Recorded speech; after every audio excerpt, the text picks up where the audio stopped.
7 people who are part of a child sex abuse ring have been handed life sentences here at the High Court in Glasgow.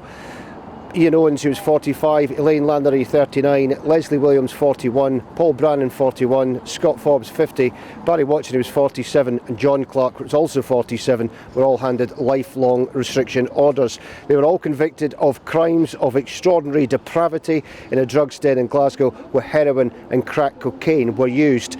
Lord Beckett said it was the worst of human behaviour beyond anything he had ever experienced in the years in court. Some were convicted of harming 2 children, others of abusing 3 children, where 4 of the defendants were found guilty of attempting to murder a child following an 8-week trial at the High Court in Glasgow 14 months ago in November 2023. 4 of the group, Owens, Lannery, Brannan and Williams, were also found guilty of attempting to murder a child by pushing her into a microwave and trapping her in other places.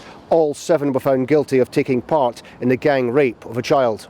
Judge Lord Beckett told the gang, whose jail sentences totalled more than 93 years, that they may never be released from prison. Owens was given 20 years, Elaine Lannery 17, Leslie Williams 14, Paul Brannan 15, Scott Forbes 8, Barry Watson 9 years and 6 months, and John Clark 10 years. The court heard that Owens forced 2 of the children to ingest heroin and cocaine in his filthy flat, and the judge branded the offences humiliating, degrading sexual crimes against incredibly vulnerable children.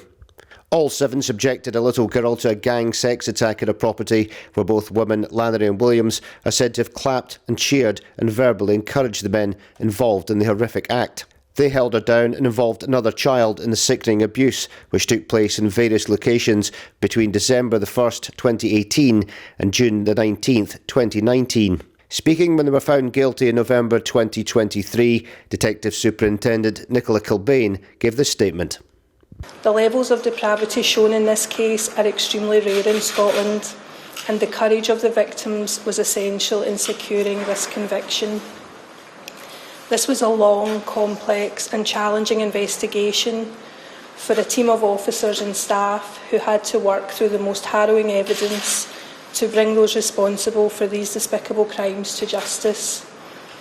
We remain committed to supporting victims of sexual crime and protecting children from harm and abuse. Throughout the trial, those in the dock were laughing, they were joking, they didn't take this seriously at all. And even today there was no real remorse. What was the investigation's view on those people as you interviewed them? How would you describe those people convicted today? I can't really comment on how they've conducted themselves and behaved in the court. However, I think the convictions today speak loud and clear in regards to the abuse and the fact that it won't be tolerated, and that we will use all available resource to investigate and bring those people to justice.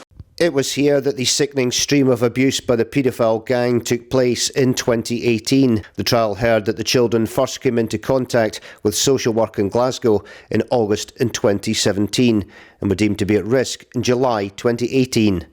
But the allegations of violence and sexual abuse did not come to light until March 2020. Scottish Sun crime reporter Graham Mann covered the case from the beginning after receiving a tip-off. Well, in October 2020, we got information from a couple of sources actually who know the area well, who contacted us to tell us of what we initially almost couldn't believe, that there were around 14 people who were accused of being part of a paedophile ring. Obviously, as you can imagine, it seemed almost inconceivable that something like that could be happening in a place like this. So we felt duty-bound, obviously, to look into it, and we came down to the area where we'd been told that there was an ongoing police investigation, and lo and behold, there were police at the scene of a property, which obviously we didn't realise at the time, but that was at the centre of this horrendous series of events. And we also contacted the police, and they confirmed that there was indeed an investigation ongoing. During the trial, jurors had to listen to harrowing and complex information from 55 witnesses, 28 days of evidence and 11 closing speeches from defence lawyers. One victim described the dingy, filthy flat as the dark and scary Beastie House because she had been locked in a cupboard with a box that was full of spiders.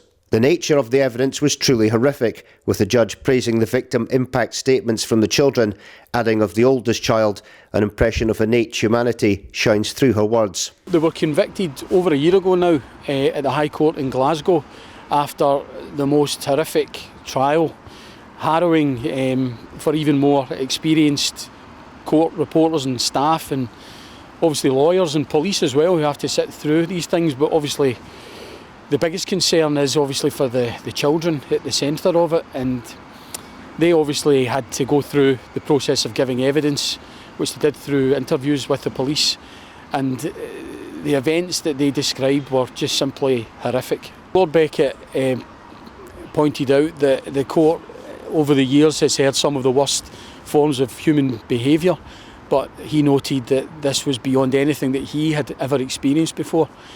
The gravity of the crimes was just incredible, and it's hard to imagine how this could have happened. Any normal person would just be rightly appalled by it, and I think the sentences that they got today just absolutely make it crystal clear just how serious these offences were. Despite being found guilty and being sentenced today, all 7 deny any sexual activity with any of the children involved. During the trial and sentencing today, there were moments in court where some of the paedophile gang reacted during proceedings. I think it is important to point out that all 7 of the people who were convicted continue to deny any involvement in sexual offences. But the evidence obviously persuaded the jury to find all 7 of them guilty, and I don't think there was ever any doubt that they were going to be sentenced to extremely lengthy prison sentences, and that's what happened today. Throughout the process, actually, there were moments when certain individuals were quite vocal when they were in the dock. I remember, for example, Scott Forbes at one point shouting that he was innocent, and that was on a previous occasion. But when they got sentenced today, at one point, someone actually retched in the dock, and then there were 1 or 2 other outbursts, and at the very end, there was a bit of a commotion in the dock as they learned just how much time they are going to be spending behind bars, and they were actually warned by Lord Beckett that they may never be released. So you can imagine how they would react to that, particularly because they are absolutely adamant that they are not guilty of these offences.